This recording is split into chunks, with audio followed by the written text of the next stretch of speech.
BRS నుంచి కాంగ్రెస్ పార్టీలోకి ప్రజాప్రతినిధుల వలసల పర్వం కొనసాగుతోంది. ఇప్పటి వరకు గులాబీ పార్టీ ఎమ్మెల్యేలు మాత్రమే కాంగ్రెస్ పార్టీలో చేరగా గత రాత్రి ఒక్కసారే 6 ఎమ్మెల్సీలు హస్తం తీర్థం పుచ్చుకున్నారు. సీఎం రేవంత్ రెడ్డి ఢిల్లీ పర్యటన ముగించుకుని హైదరాబాద్కు చేరుకున్న తర్వాత జూబ్లీహిల్స్లోని క్యాంపు కార్యాలయంలో వారిని కాంగ్రెస్ పార్టీలో చేర్చుకున్నారు. హస్తం పార్టీలో చేరిన బీఆర్ఎస్ ఎమ్మెల్సీల్లో బస్వరాజు సారయ్య, భానుప్రసాదరావు, ప్రభాకర్రావు, దండే విఠల్, బొగ్గారపు దయానంద్, ఎగ్గే మల్లేశం తదితరులు ఉన్నారు. రాష్ట్ర కాంగ్రెస్ వ్యవహారాల ఇన్ఛార్జ్ దీప్దాస్ మున్షి మంత్రి పొంగులేటి శ్రీనివాసరెడ్డి సమక్షంలో సీఎం రేవంత్ రెడ్డి వారికి పార్టీ కండువాలు కప్పి సాదరంగా ఆహ్వానించారు.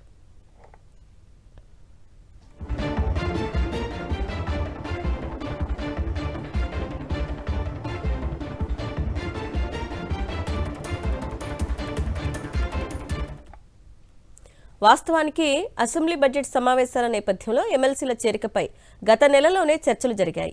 వీరంతా వారం రోజుల ముందే పార్టీలో చేరాల్సి ఉన్నా అనివార్య కారణాల వల్ల సాధ్యం కాలేదు. ఒకవైపు ఈ నెలలోనే బడ్జెట్ సమావేశాలు ప్రారంభం కానుండడం, మరోవైపు ఆషాఢ మాసం రానుండడంతో ఆషాఢ అమావాస్యకు ముందు రోజు రాత్రి వీరంతా బీఆర్ఎస్ నుంచి కాంగ్రెస్ పార్టీలో చేరారు. వీరి చేరికతో మండలిలో కాంగ్రెస్ బలం 12కు చేరనుంది. సీఎం నివాసానికి చేరుకోవడానికి ముందు 6 ఎమ్మెల్సీలు దస్పల్లా హోటల్లో సమావేశమయ్యారు. అక్కడి నుంచి నేరుగా సీఎం నివాసానికి చేరుకున్నారు. మరిన్ని డీటెయిల్స్ మా ప్రతినిధి ఇదే అంశానికి సంబంధించి అందిస్తారు రాకేష్. చేరికల విషయంలో కాంగ్రెస్ జోరు పెంచింది.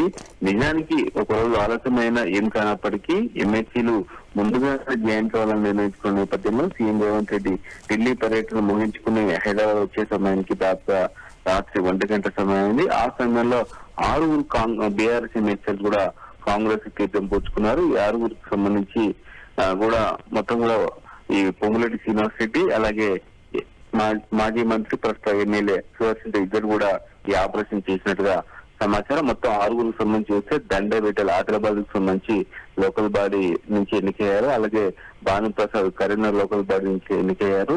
MS Prabhakar Hyderabad local body నుంచి ఎన్నికయ్యారు. ఇక దయానంద్ అలాగే బసవరాజు ఇద్దరు గవర్నర్ కోటాలో ఎన్నికయ్యారా, ఎమ్మెల్యే కోటాలో ఎన్నిక కావడం జరిగింది. వీటితో పాటు సంబంధించి ఇప్పటి వరకు 6 ఎమ్మెల్యేలు కూడా చేరడం జరిగింది. ఈ రోజు లేదా రేపు మరికొంతమంది ఎమ్మెల్యేలు చేరే అవకాశం కల్పిస్తోంది. ఈ నెల 23 నుంచి అసెంబ్లీ బడ్జెట్ సమావేశాలు జరగనున్న నేపథ్యంలో ఆ లోపే అటు మండలిలో ఇటు అసెంబ్లీలో బీఆర్ఎస్ పార్టీ విలీనానికి సంబంధించి ఎల్పీల విలీనానికి సంబంధించి చర్చలు అయితే జరుగుతున్నట్టుగా తెలుస్తోంది. ముఖ్యంగా పొంగులేటి శ్రీనివాసరెడ్డి మొత్తం వ్యవహారం అంతా నడుపుతున్నారు. అందరితో కూడా చర్చలు జరుపుతున్న పరిష్కారం అవుతోంది. పార్టీలో ఎక్కడెక్కడైతే అవసరం ఉన్నారో నేతలు వాళ్ళందరినీ కూడా ఇతర పార్టీల నుంచి తీసుకొచ్చే ప్రయత్నం అయితే జరుగుతుందని కూడా చెప్పుకోవచ్చు. ఈ అర్ధరాత్రి చేయడానికి పలు కారణాలు చెప్తున్నారు. ఈ రోజు ఉదయం నుంచి కూడా అమావాస్య ఉండడంతో మంచి రోజులు కావాలనే ఉద్దేశంతో ఎంత లేట్ అయినా కానీ ఎమ్మెల్సీలు చేరుతామని చెప్పడంతో నైట్ అంతా కూడా ఒక హోటల్లో వీళ్ళందరూ కూడా ఉంచి నైట్ 1 o'clock కి సీఎం కల్పించి అక్కడ జాయిన్ చేశారు.